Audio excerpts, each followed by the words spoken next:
I'm going to show you how to model a simple TIE fighter in MagicaVoxel and how quickly it can be done.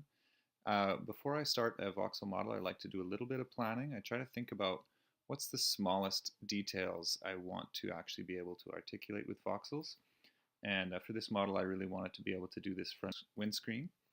And so I just kind of counted in my head that this is going to have to be, 1 and then 3, 5 by 5, this is 7 by 7, and then 9 by 9. So I knew that this box center cockpit area was going to be a 9 by 9 cube, and then I sort of worked from there as far as how wide these arms were going to be and how tall the wings were going to be.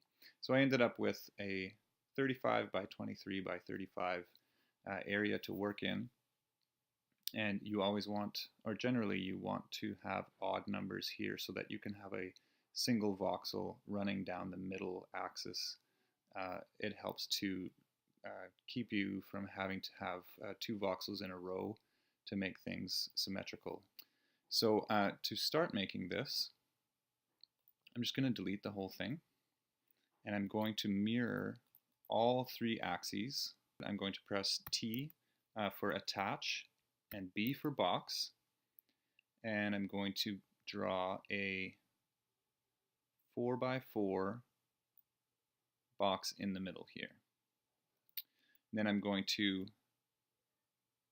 attach face, so T for attach and then F for face, and I will click once to bring that in, and then I'm going to attach, press B for box, and I'm going to just draw one little 3 by 3 box inside of there, and then I'm going to press F for face, and I'm going to actually bring this all the way in by just clicking and dragging.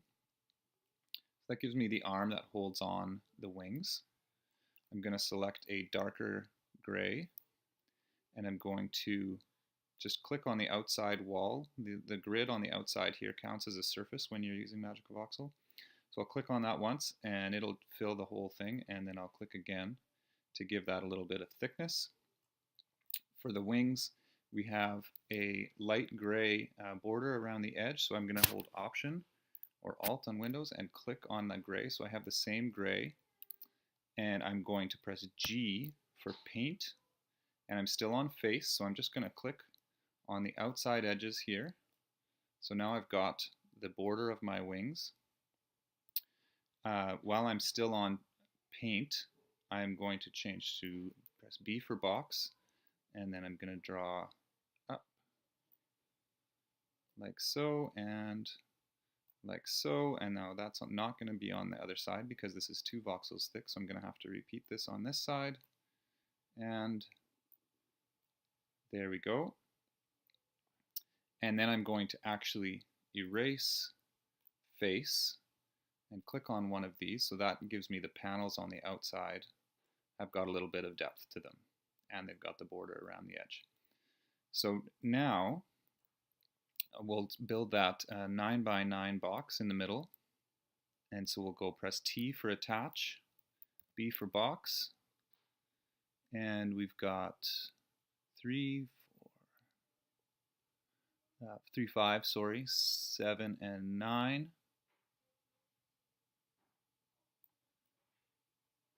All right, so there's our 9, but we just need to, undo that. I'll do T for attach, F for face, and we've got 1, 2, 3, 4, 5 already going up and down. So now we've got 7, there's 9, 7, 9. So there's our cockpit, and we can attach B for box. There's the front of our window. We can hold our black here, and we will change to paint, and we are still on box, so we'll just draw that in like so. And then I'm going to just switch to voxel and just, again, Option click the gray so that we're changing here. There's our cockpit. We can select a nice bright green, and switch to attach. We're still on voxel, so we'll just add a couple of dots there. Now, that's what we don't want. We don't want to have that on the back or on the top, so we're going to turn all of our mirroring off, and we'll try that again. And we're actually going to erase this face. Actually, we'll use erase box. That'll be a little faster. Just erase all of that because we don't need a cockpit on the back. And then we've just got a little bit of detail here to add. We'll option click to select this gray, and we will go attach box, and we'll just make this arm a little bit. Oh, now I do want my mirroring back on, so we'll turn the mirroring back on. And there we have a pretty decent voxel TIE fighter.